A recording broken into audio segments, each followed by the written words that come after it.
Time for your Week 12 recap. Thank you so much for joining us. Maria Taylor alongside Tony Dungy, Jason Garrett, and Mike Florio. And let's get into some of the games and storylines that we watched. And one of the big ones was obviously going to be Cincinnati taking on the Titans. We know it's a rematch of last year's divisional round. And ultimately, we saw Derrick Henry getting shut down, only averaging 2.2 yards per carry in this game. And it's something that the Bengals seem to specialize in. They have found a way to slow him down in games, Coach. No, that really surprised me. I know that was the plan for Tennessee coming out. We've got to establish our big back, and they never could get it going. And so you're throwing a lot of long yardage situations, and that's not their identity. Coach, there's something about those division games when you know the opponent really well, you study the opponent really well. Cincinnati didn't blink. Tennessee can be an intimidating team, just the physicality that they play with. Cincinnati came down there, played their game, stopped Derrick Henry, and then made the plays that they usually make on offense. What's your takeaway, Mike? I spoke to Bengals defensive lineman Sam Hubbard after the game. He had a big day, multiple tackles for loss, a sack. He said that they didn't do anything exotic or extravagant. Their idea was they had to get multiple guys to Derrick Henry. They know that he is very susceptible to shedding that tackle and taking off, so they wanted to get him on the ground. They had the one long play, the screen pass that was almost a touchdown, but for the fumble that was recovered in the end zone by Treylon Burks. After that, Hubbard said, no more. That's it. We're done. And the rest of the day, they were able to contain Derrick Henry, and that was one of the keys to beating the Titans in their own building. And it's crazy, too, to think that the Bengals are doing this. Joe Mixon didn't play. Jamar Chase was out. But we still saw, T. Higgins stepping up and making some huge catches, and Joe Burrow still making it work. Well, they have a lot of offensive weapons. That didn't surprise me. But they really taking away what Tennessee does really well and forcing them to play. You always talk about playing the game you want to play. I thought Cincinnati did that. Absolutely. And Mike Florio makes a great point. Okay, here's what we're going to do. We're going to put a lot of guys around the line of scrimmage. We're going to be physical. We're going to stop them. Everybody tries to do that against Tennessee. Cincinnati executed it. Okay, let's talk about something that we've seen this happen before. Ravens up in a game.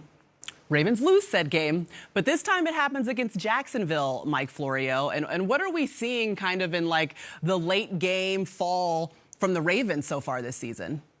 We thought that it was going to be solved with the arrival of Roquan Smith from the Chicago Bears. And the Ravens seem to have been figuring things out. They seem to have been ascending as one of the best teams in the conference, but the best teams always beat the worst teams. And that didn't happen today. They didn't put away the Panthers the way they should have and could have a week ago, only winning the game 13-3. And then they leave the door open for the Jaguars to come back and steal one. That's inexcusable. That's the kind of game that when we get to week 18 and we see the final standings, that can make the difference between 2-seed or 3-seed or wild card and have to go on the road every step of the way because maybe the Bengals win the division now. Yeah, this is really difficult for me because when I think Bengals, I think Ray Lewis, Terrell Suggs, Peter Bulware, defense, and I'm not used to seeing them blow leads in the fourth quarter, and they've done it 4 times this year. Yeah, 4 times is a big number. And Mike's point that it's Jacksonville, a team that's really trying to get there to be able to do that against the Ravens. It's a little bit of a different story. But to me, it's all about lessons learned. You can still learn lessons after Week 11. And the teams that play the best down the stretch are going to be the ones that thrive in the playoffs. So John Harbaugh is a great football coach. He'll get this team to respond the right way. I feel really good about the Ravens down the stretch in December. Yeah, Mike Florio, you talked about the race in the AFC and the Bengals, and we're going to see the Ravens. They play in Week 18. You talk about, like, we could be thinking about this Jacksonville game in Week 18 because everything could be on the line for the Ravens, but just the matchup and what we're seeing so far in that race.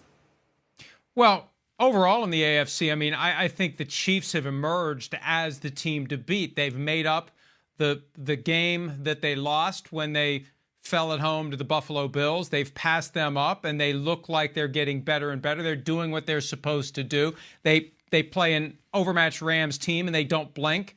They don't falter. They take care of business, and they get the win. And they just keep checking off those W's, and they're going to put themselves in position that if there's another rematch this year with the Bills, it's going to be in Kansas City again. They're not going to have to go to Buffalo, which I think is a huge factor in how this all shakes out.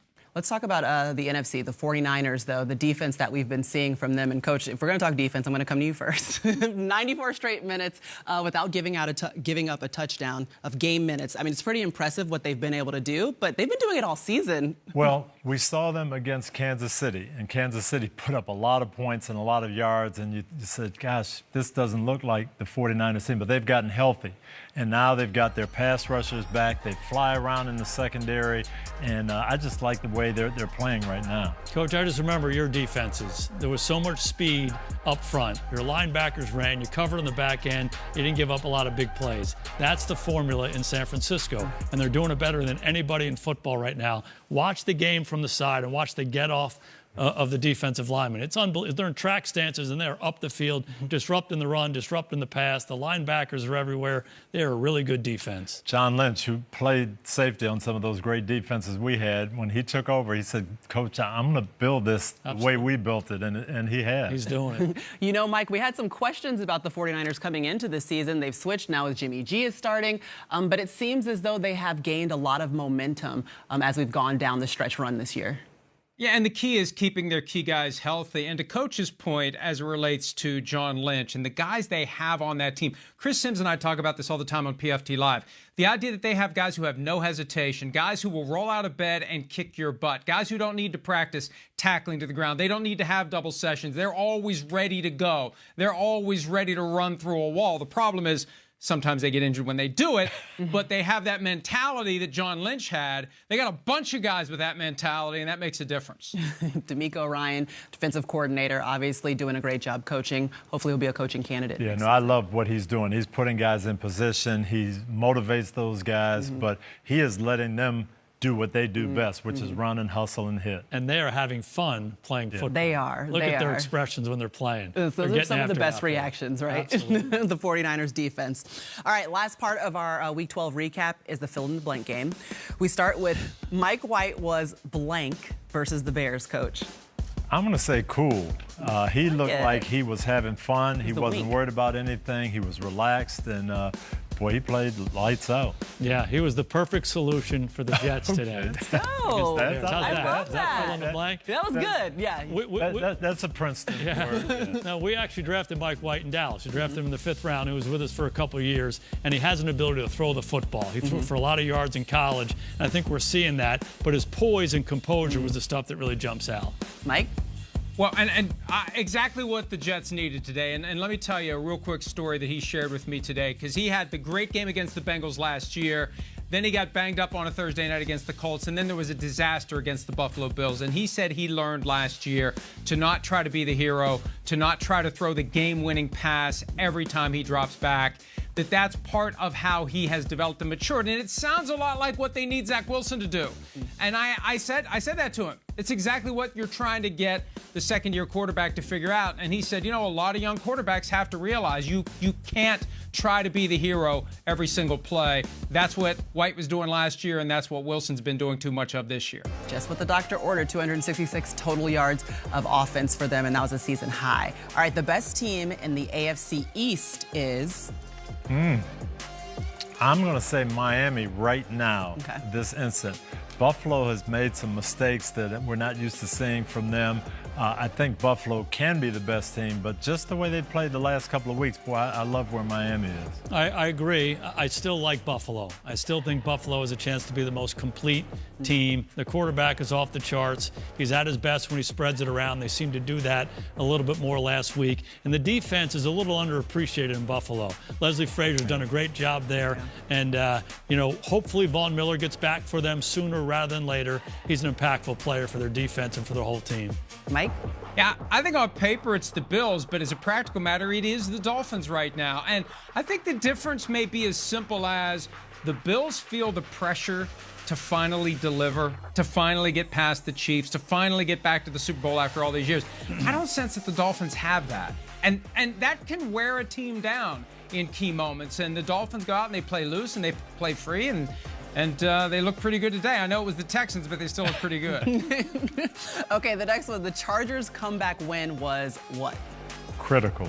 They needed this. You don't want to have a 3-game losing streak. Everything looked bad. Nothing was going right early on. Justin Herbert with a great drive to basically win the game for them, and I think save their season. Yeah, what I was going to say is save their season. It saved their season, and it didn't look good late, but that quarterback is special. Leads the drive, throws the touchdown, throws a 2-point conversion, and, you know, kind of yawns. It's like it's nothing. Normal day, yeah. And, he's a special player, and there's no doubt that game kept them in the race. Yeah. Yeah, and I'll agree with what everyone said here. They needed this one badly. We saw them on Sunday Night Football 2 straight weeks, games they could have won, games they were leading, games they blew. They needed to show themselves they can come from behind, win a close game, because they're going to need to do that a few more times if they want to get to the postseason. Okay, this is a fun one. Blank versus blank would be an awesome Super Bowl matchup. Kansas City, obviously. Philadelphia against Kansas City. Okay. Let's see some great quarterbacks, different styles, exciting play. I would like to see that. Yeah, I agree with you. I'm going to say Buffalo, San Francisco.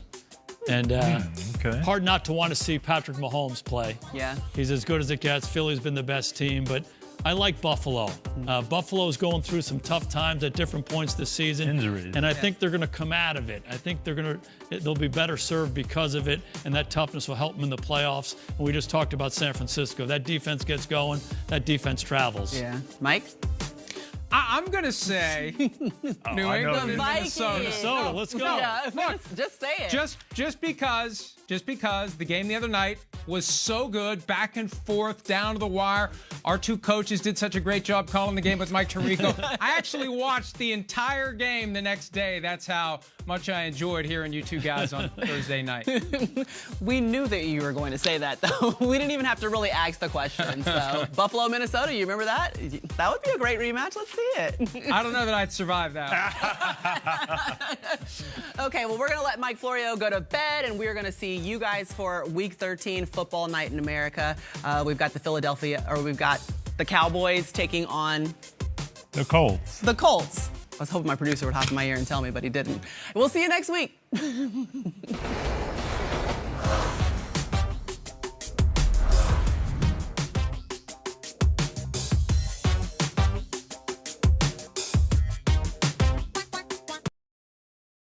Hi, I'm Mike Tirico, and thanks for watching. Make sure to hit subscribe for the latest news and highlights from NBC Sports.